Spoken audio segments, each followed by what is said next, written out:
2022년 2월 9일 수요일 새벽 본문 말씀은 요한복음 11장 47절에서 57절 말씀입니다. 이에 대제사장들과 바리새인들이 공회를 모으고 이르되 이 사람이 많은 표적을 행하니 우리가 어떻게 하겠느냐.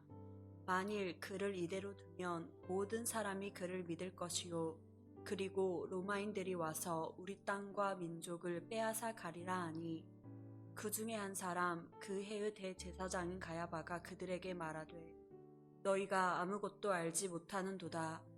한 사람이 백성을 위하여 죽어서 온 민족이 망하지 않게 되는 것이 너희에게 유익한 줄을 생각하지 아니하는도다 하였으니 이 말은 스스로 함이 아니요 그 해의 대제사장이므로 예수께서 그 민족을 위하시고 또 그 민족만을 위할 뿐 아니라 흩어진 하나님의 자녀를 모아 하나가 되게 하기 위하여 죽으실 것을 미리 말함이러라. 이날부터는 그들이 예수를 죽이려고 모의하니라.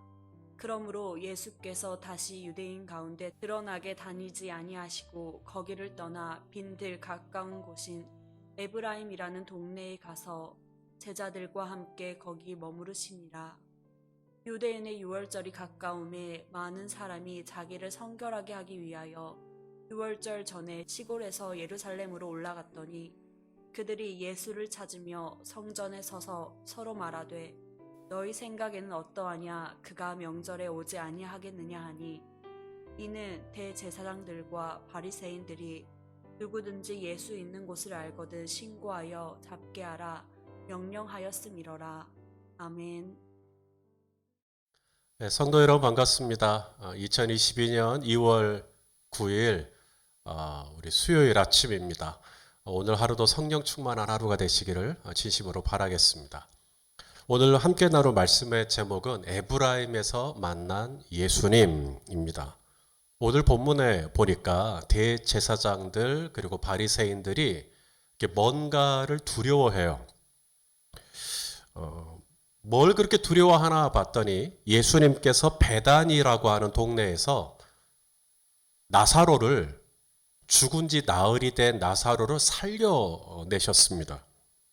이로 인해서 이 종교 지도자들 안에 어떤 두려움이 생겼다는 거예요. 오늘 본문 47절, 48절까지 우리 같이 읽겠습니다. 시작.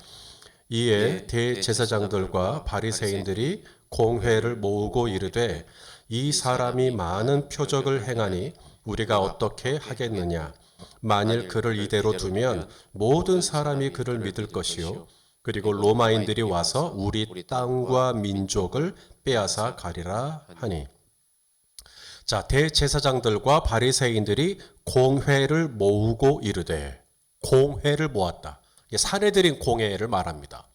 이 사내들인 공회는 유대인들이 사법적 그리고 정치적 종교적 최고의 의결 기관이 바로 이 사내들인 공의회입니다. 그러니까 이 땅에서 유대인들이 가질 수 있는 최고의 힘, 최고의 권세, 최고의 능력, 최고의 영향력은 다 사내들인 공회원이 가지고 있어요. 그렇게 인간의 관점으로, 사람의 관점으로 누구보다도 힘이 있고 누구보다도 권세가 있고 누구보다도 지위가 높은 그들인데도 두려워하고 있는 거죠. 그러므로 오늘 저와 여러분이 가지고 있는 이 두려움의 이 원인은 힘의 부재가 아닌 거예요. 내가 이만큼 힘이 생기면, 아니요, 이보다 더 힘이 있을 수 없는 사례들인 공회원들도 두려워해요. 이 두려움은 돈의 부재도 아닙니다. 두려움은 지위의 부재도 아니에요. 두려움은 건강의 부재도 아닙니다. 지식의 부재도 아닙니다. 권세의 부재도 아닙니다. 명예의 부재도 아닙니다. 두려움은 그런 것 때문에 오는 게 아니에요. 여러분, 서울에 가면 가장 부자들이 모여있는 동네들이 있다 그러잖아요. 뭐 성북동, 한남동 이런 동네. 제가 한 번은 이태원 쪽으로 가다가 이렇게 한남동 이렇게 그 부자들이 많이 살고 있다는 그 동네를 지나간 적이 있었어요. 돈 많은 사람들이잖아요. 유명한 사람들이잖아요. 그런데 그들의 집에 하나 같은 특징이 있어요. 뭔지 아세요? 담장이 그렇게 높아요. 사람이 오를래야 오를 수 없을 정도로 담장을 높이 쌓아요. 왜 그렇게 담장을 높일까요? 그렇게 돈도 많고, 그렇게 부자고, 그렇게 유명하고, 그렇게 힘이 있고, 그런데도 두려운 거죠. 유대인들에게 정말 이보다 더 강력한 힘과 권세가 없어 보이는, 부러울 것 없어 보이는 사례들인 공회원들, 대제사장들, 바리새인들이 무엇을 두려워하냐면 예수님을 두려워합니다. 자, 48절입니다. 뭘 두려워하는지 다시 한번 48절을 또 읽겠습니다. 시작. 만일 그를 이대로 두면 모든 사람이 그를 믿을 것이요. 그리고 로마인들이 와서 우리 땅과 민족을 빼앗아 가리라 하니. 자, 그를 이대로 두면, 여기서 그는 예수님이죠. 예수님을 이대로 두면 안 되겠다. 예수님을 이대로 두면 모든 사람이 그를 믿을 것이요. 이것이 바로 공회원들이 가장 두려워하는 것이었습니다. 이대로 예수님을 두면 모든 사람이 예수님 믿을 것 같은 거예요. 전에는 모든 사람이 누구를 믿었죠? 전에는 자기들을 믿었잖아요. 자기들을 믿었는데 이제는 누구를 믿을 것 같은 거죠? 이제는 자기들을 안 믿고 예수님을 믿을 것 같은 거죠. 전에는 대제사장들을 믿었고, 전에는 바리새인들을 믿었고, 사두개인들을 믿었고, 서기관들을 믿었고, 그런데 이제는 예수님을 믿을까 두려운 겁니다. 여러분, 이것이 바로 영적인 원수가 가지고 있는 두려움이에요. 영적인 원수는 우리가 이 코로나에 걸렸다가 나음을 입거나, 가난했다가 부자가 되거나, 말단이었다가 승진을 했을 때 두려워하지 않아요.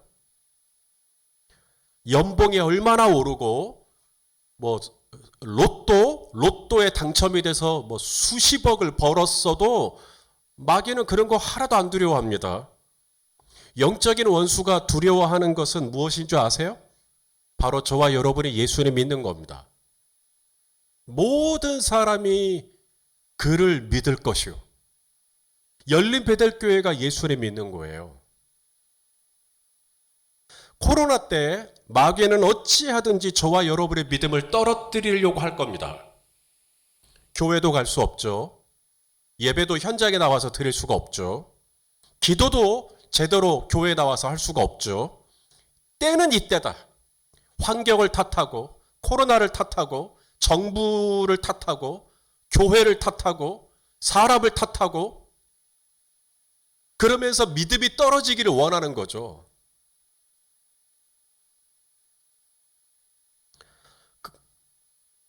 그렇게 믿음이 떨어지기를 원하는데 모든 사람이 그를 믿을 것이요. 상황은 이렇게 안 좋은데 계속해서 예수님을 믿는 거예요. 환경은 이렇게 안 좋은데 여전히 기도하는 거예요. 교회에 나올 수 없는데 여전히 유튜브를 찾아 오늘도 말씀을 듣고 있고, 누군가는 새벽 5시에 교회에 나와서 기도하는 것도 아닌데 거실로 나와서 기도의 자리를 찾아내시는 분들이 계시죠. 변함없이 묵상을 하고, 변함없이 기도의 시간을 확보하고, 변함없이 하나님의 교회를 축복하고. 마귀가 두려워하는 건 바로 이겁니다. 마귀가 원하는 건 여러 가지가 아니에요. 마귀가 원하는 건 복잡하지가 않습니다. 마귀가 원하는 건 예나 지금이나 딱 하나, 저와 여러분의 믿음이 모든 사람이 그를 믿는 게 아니라 저와 여러분의 믿음이 흔들리는 거예요. 주님과의 관계, 주님과의 이 신뢰가 흔들리는 겁니다. 모든 공회원들이 두려워하는 또 한 가지가 있어요. 첫째는 모든 사람이 예수님을 믿을까 봐, 예수님에 대한 신뢰가 점점 두터워질까 봐 두려워하는 거고요. 또 하나가 있다면 오늘 본문에 보니까 로마인들이 와서 우리 땅과 민족을 빼앗아 가리라. 이들이 두려워한 게 그들의 땅이었어요. 땅을 잃어버릴까 봐. 땅을 로마인들이 와서 빼앗아 갈까 봐. 여러분, 땅이라는 말, 이 토포스라는 단어인데 이게 뭐죠? 땅이 뭐죠? 여기서부터 여기까지 이게 땅이에요. 이게 땅.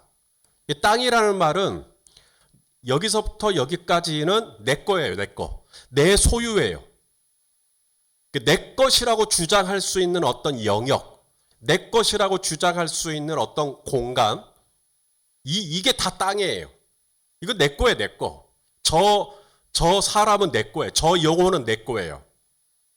요한복음 8장에 죄를 지은 자마다 죄의 종이다. 그러니까 저 남편은 내 거예요. 저 아들은 내 거예요. 예수님 안 믿고 죄 가운데 살기 때문에 저 부모는 내 거예요. 저 교회는 내 거예요. 저 목사는 내 거예요. 이렇게 마귀가 내 거, 내 땅이라고 했는데 이것을 예수님께 도로 빼앗길까 봐 두려워한다. 영적인 원수가 두려운 건 다른 거 아닙니다. 바로 이거예요. 믿지 않는 남편이 예수님을 믿게 되고, 믿지 않던 자녀가 예수님을 믿게 되고, 믿지 않던 친족이 예수님을 믿게 되고, 마귀의 입장에서는 자기들의 땅을 자기들의 영역이라고 자기들의 소유라고 생각했던 이 토포스를 빼앗기게 잃게 되는 거예요. 그러니 마귀가 무엇을 하려고 하겠어요? 모든 사람이 다 예수 믿을 것 같고 내 것이라고 생각했던 땅을 잃을 것 같은데 마귀가 하려는 일은 딱 하나죠. 예수님을 잡아 죽이는 겁니다. 그래서 오늘 본문에 그렇게 결의를 하죠. 자, 49절 50절 종교 지도자들이 뭐라고 하는지 읽어보시죠. 시작.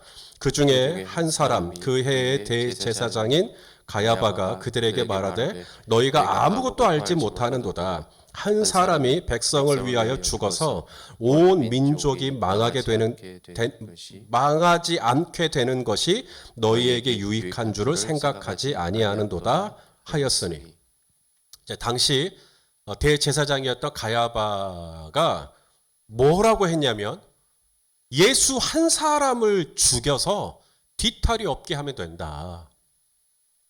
여러 사람 복잡할 거 없다. 예수 한 사람만 죽으면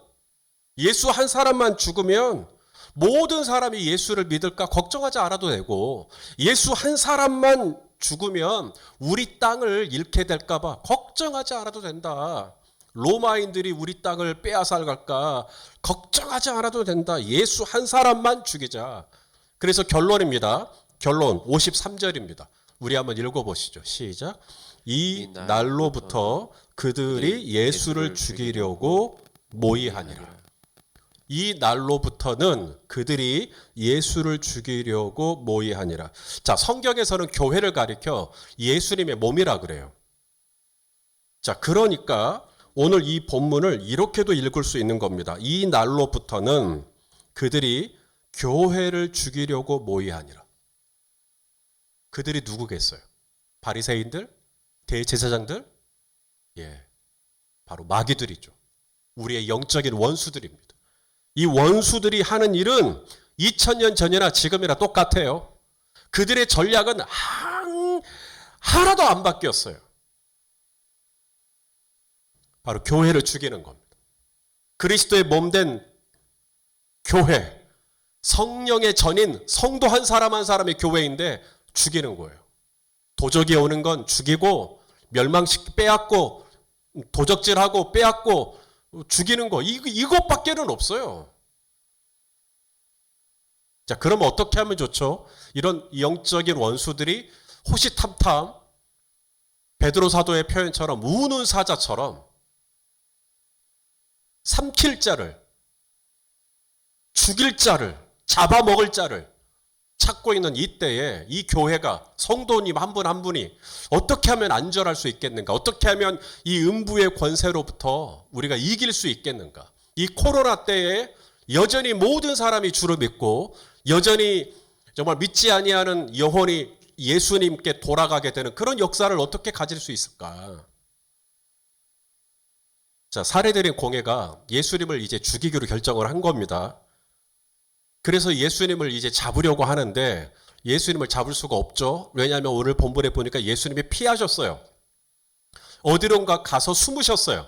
거기가 어디냐면 에브라임이라고 하는 곳입니다. 오늘 말씀의 제목이죠. 에브라임에서 만난 예수님. 자, 에브라임. 자, 오늘 보면 54절에 나옵니다. 우리 한번 읽어보시죠. 시작. 그러므로 예수께서 다시 유대인 가운데 드러나게 다니지 아니하시고 거기를 떠나 빈들 가까운 곳인 에브라임이라는 동네에 가서 제자들과 함께 거기 머무르시니라. 자, 에브라임을 뭐라고 설명하죠? 예, 빈들 가까운 곳인 에브라임. 빈들입니다. 예, 아무것도 없어요, 거기. 에레모스, 거기 텅 비어 있는 곳입니다. 공회원들처럼 에브라임은 힘이 있는 곳이 아닙니다. 공회원들처럼 에브라임은 지위가 있는 곳이 아니에요. 거기는 빈들이에요. 거기 돈도 없어요. 백도 없어요. 아무것도 없어요. 사실 이 에브라임이라는 뜻은 가득 차다, 충만하다 그런 뜻이에요. 하지만 실상 에브라임은 텅 빈 곳이죠. 거기는 황량한 곳입니다. 아무것도 없는 곳이에요. 손에 잡힐 것이 없는 곳이에요. 그렇게 텅 빈 곳이 에브라임 그 뜻처럼 충만한 곳이 가득한 곳이 될 수 있다면 이유는 뭘까요? 에브라임이 될 수 있는 이유가 뭘까요? 그곳에 예수님이 가셨기 때문입니다. 그곳에서 예수님이 제자들과 함께 머무르시기 시작하시는 것이죠. 실제로 당시 이 에브라임이라고 하는 지역은 이방인들이 살던 곳이었대요. 이방인들이 누구죠? 유대인들의 입장에서 이방인들은 구원이 있는 사람이에요? 없는 사람이에요? 다른 사람 다 구원받아도 이 사람만큼은 구원 못 받는 사람이 바로 이방인이잖아요. 절대로 구원받을래야 받을 수 없는 사람이 바로 이 에브라임이라고 하는 이 이방인들이 거기 다 모여 있었다는 것이에요. 근데 그곳에 예수님이 가신 겁니다. 그래서 그랬을까요? 오늘날 현재 이 당시의 에브라임으로 알려져 있는 장소 타이베, 오늘날 이름은 현재 이름은 타이베예요. 이 타이베라고 하는 곳은 지금은 이제 그 무슬림 지역입니다. 거기가 무슬림 지역인데 유일하게 100% 그 마을에 사는 그 동네에 사는 모든 사람이 예수 믿는 다 무슬림 지역인데 그 부근이 유일하게 100% 그리스도인들만 사는 이 이슬람 사원이 하나도 없어요. 거기에는 이슬람 사원이 없고 교회만 있어요. 그곳이 바로 예수님 당시에 에브라임이라고 불렸던 오늘날은 타이베라고 불리는 바로 그 장소입니다. 2000년 전에는 구원받을 가능성이 전혀 없는 텅 빈 곳이 오늘날은 100% 다 구원을 받은 하나님의 백성들이 모여 사는 그야말로 충만한 에브라임이 되었던 거죠. 어떻게 그런 에브라임이 될 수 있었을까? 그곳에 예수님이 머무르시니라. 예수님이 텅 빈 이 황량한 에브라임과 같은 나를 만나주시고 텅 빈 황량한 에브라임과 같은 나의 삶에 찾아와 주시고 오늘도 우리 주님은 이 텅 빈 지금 정말 제 앞에 지금 텅 비어 있거든요. 텅 빈 우리 교회에 우리 주님이 찾아와 주시고 텅 빈 우리 성도님들의 삶의 자리에 우리 주님은 찾아와 주시고 함께 머물러 주실 수 있는 것을 믿으실 수 있기를 바랍니다. 그렇게 주님이 텅 빈 황량한 들판과 같은 내 이 에브라임과 같은 나의 삶의 주님이 찾아와 머물러만 주시면 텅 비었던 곳이 충만한 곳, 가득 찬 곳, 풍성한 곳, 에브라임의 그 뜻대로 그런 놀라운 은혜가 펼쳐지게 될 줄로 믿습니다. 오늘 하루 그 은혜가 우리 성도님들과 함께 하시기를 예수님의 이름으로 축원합니다. 네, 기도하겠습니다. 하나님 아버지, 에브라임과 같은 텅 빈 곳 같은 내 삶 속에 우리 주님이 찾아와 주셔서 나로 하여금 하나님의 나라로 가득한 그래서 주님의 임재로 충만한 에브라임의 은혜를 누리게 하시니 감사합니다. 이 은혜가 오늘 우리 성도님들의 삶의 자리에 충만하게 임재할 수 있도록 축복하여 주옵소서. 예수 그리스도의 이름으로 기도하옵나이다. 아멘.